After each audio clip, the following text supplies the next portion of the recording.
Hey guys, and welcome back.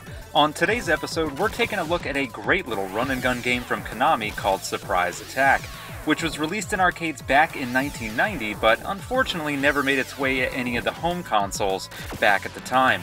It's a shame too, since this game is seriously awesome. Let's get into it and find out what makes this one worth firing up.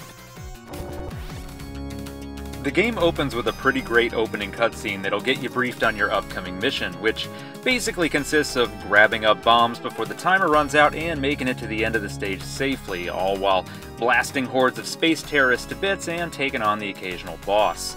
Oh yeah, there's also a space-themed quiz game that you can play in between stages for points, but we'll get into a little bit more of that later. You'll notice right away that the gameplay is really similar to Shinobi or Shadow Dancer, but the setting is in space and the hostages are now bombs. That's not to say it's a bad thing. Imitation is indeed the most sincere form of flattery, as they say. And hey, if it ain't broke, right? During the course of the game, you'll undoubtedly come across the hover fuel that will give you a brief reprieve from the game's sometimes brutal difficulty. This is one of those one-hit kill games, and you're going to have stuff coming at you from all over the place.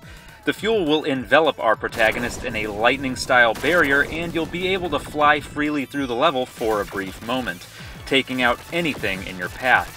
You have to be really careful though in how you use it, since it's only active for a very small amount of time. You've got to plan accordingly to get the most out of it.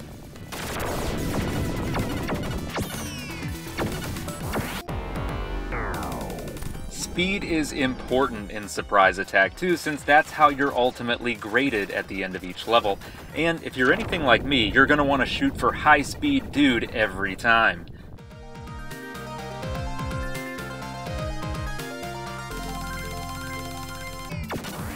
The game keeps from getting repetitive by changing up the gravity in certain stages too, which definitely provides an additional challenge by making you play through whole sections upside down.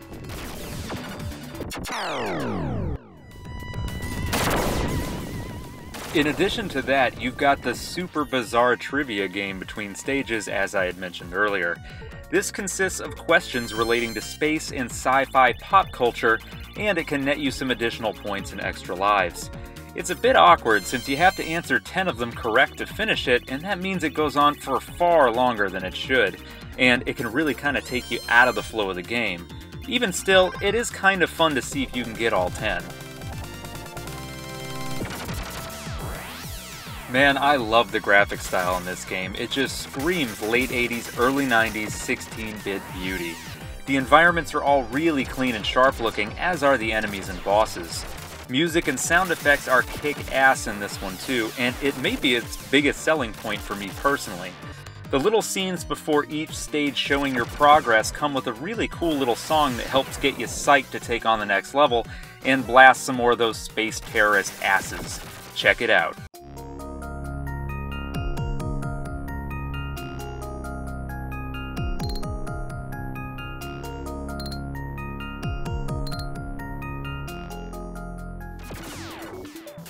To sum up, Surprise Attack is an excellent little Shinobi clone that never had the chance to get its second wind on the home consoles.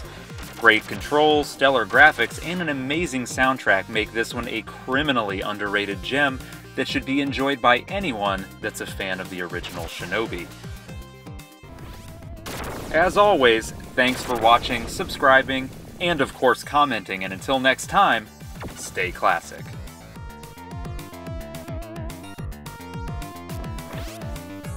Oh.